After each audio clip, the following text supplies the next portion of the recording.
Assalamualaikum warahmatullahi wabarakatuh. Innal hamdalillahi nahmaduhu wa nasta'inuhu wa nastaghfiruh wa na'udzu billahi min sururi anfusina wa min sayyiati a'malina. May yahdillahu fala mudhillalah wa may yudlil fala hadiyalah. Wa ashhadu an la ilaha illallah wahdahu la syarikalah wa ashhadu anna Muhammadan abduhu wa rasuluh. Allahumma salli wa sallim ala habibina wa syafi'ina wa qurrati a'yunina Muhammadir Rasulillahi wa khairi khalqih wa ala alihi wa sahbihi allazi jahadu fi sabi. Amma ba'du faya ayyuhal hadirun fattakullah mastata'tum wasma'u wa ati'u wa anfiqu khairan li anfusikum wa may yuqa sahha nafsih faulaika humul muflihun. Puji syukur marilah senantiasa kita panjatkan kehadirat Allah Subhanahu wa taala yang telah melimpahkan dan hidayahnya sehingga kita masih dapat menunaikan sholat Jumat. Salawat dan salam kita ucapkan kepada Nabi Muhammad SAW beserta para keluarga, sahabat dan pengikut beliau hingga akhir zaman. Allahumma salli ala Sayyidina Muhammad wa ala ali Sayyidina Muhammad. Hadirin jamaah Jumat yang dimuliakan Allah Subhanahu wa taala, dulu kematian itu agak terasa jauh.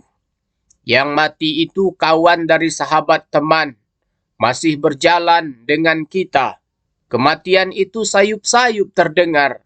Kawan dari ipar yang mengontrak dekat rumah, masih jauh tapi hari ini saudara kandung, ayah kandung, ibu kandung, pasangan hidup, kematian begitu dekat, tapi saat ini orang yang dikenal baik, yang terbayang senyumnya di pelupuk mata, yang masih hangat bekas salaman tubuhnya, begitu dekat kematian itu dengan manusia zaman sekarang. Lalu bagaimana manusia menyikapi kematian yang amat sangat dekat itu? Dari dulu manusia mati, tapi angka kematian hari ini begitu tinggi, maka manusia terpecah menjadi kepada dua kelompok. Yang pertama, semakin brutal, semakin kafir, semakin murtad, semakin berani melawan Allah Subhanahu wa taala. Ada sebagian kita yang heran, kenapa dia tidak bertobat? Kenapa tidak kembali kepada Allah? Kenapa tidak takut kepada Allah? Jangan heran, karena kematian yang bertubi-tubi ini semakin memperlihatkan manusia dalam dua kotak. Kalau selama ini manusia tergolong berkelompok dalam kotak-kotak, maka hari ini dia hanya terbagi kepada dua kotak. Kotak yang semakin berani melawan Allah Subhanahu wa taala karena dia berpikir singkat.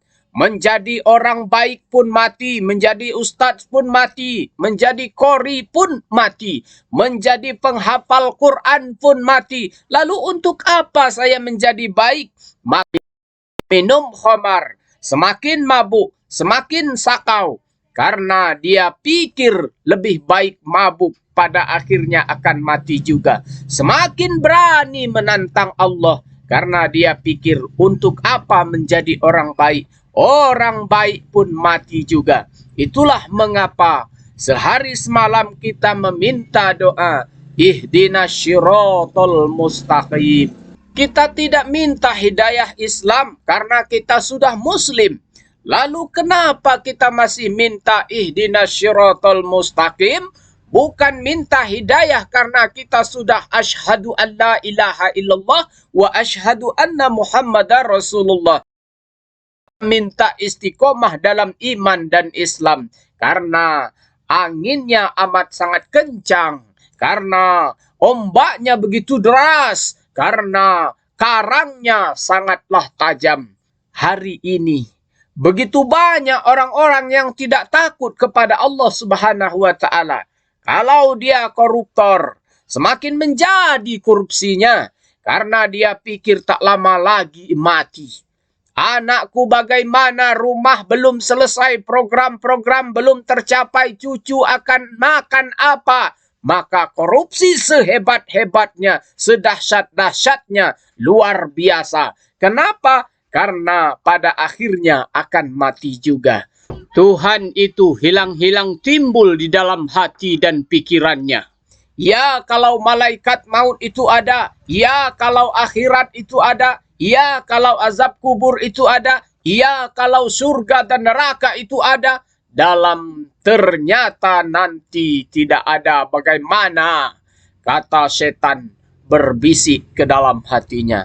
Godaan setan benar-benar adanya dan datang dari segala arah. Allah Subhanahu wa taala berfirman dalam Al-Quran surah Al-A'raf, Bismillahirrahmanirrahim. Summa la'atiyannahum min baini aydihim wa min khalfihim wa an aymanihim wa an syama'ilihim wa la tajidu aksarahum syakirin. Kemudian pasti aku, kata setan, akan mendatangi mereka dari depan, dari belakang, dari kanan, dan dari kiri mereka. Engkau tidak akan mendapati kebanyakan mereka bersyukur. Sidang jemaah Jumat yang dimuliakan oleh Allah Subhanahu wa taala. Inilah kelompok kedua. Semakin kematian itu dia semakin takut kepada Allah Subhanahu wa taala. Dia semakin lama sujudnya kepada Allah Subhanahu wa taala. Yang selama ini tidak meneteskan air mata, yang selama ini tak bangun malam tahajud, yang selama ini tak sembah, yang selama ini sibuk keluar kota. Inilah masa perenungan panjang. Inilah kelompok kedua. Hanya terbagi pada dua kelompok. Mesti ada pukulan-pukulan keras untuk menampakkan mana yang hitam dan mana yang putih. Ketika Nabi SAW sebagai manusia biasa, semua teman, semua kawan, semua sahabat, semua saudara, semua mengatakan dia Al-Amin, orang yang jujur dan amanah. Tapi begitu ada pukulan keras yang mengaku sudah berjumpa dengan malaikat Jibril, dan Jibril mengirimkan wahyu yang keras, Bismillah, terpecah. Paman kandung pun menjadi musuh. Abu Jahal, Abu Sofyan, yang pada akhirnya Abu Sofyan dapat hidayah untuk masuk Islam. Berdasarkan kesimpulan, dua kelompok manusia. Pertama, jika melihat kematian, dia semakin menjadi-jadi kemaksiatannya. Karena dia beranggapan sebentar lagi akan mati. Masa hidup inilah puas-puasin. Yang kedua, tatkala melihat kematian, dia semakin takut dan semakin mendekatkan diri kepada Allah Subhanahu wa taala. Demikianlah khutbah yang dapat saya sampaikan. Barakallahu li wa lakum fil Qur'anil azim. Wa nafa'ani wa iyyakum bima fihi minal ayati wa zikril hakim. Wa taqabbalallahu minni wa minkum tilawatahu innahu huwas sami'ul alim. Wa qur rabbighfir warham wa anta khairur rahimin.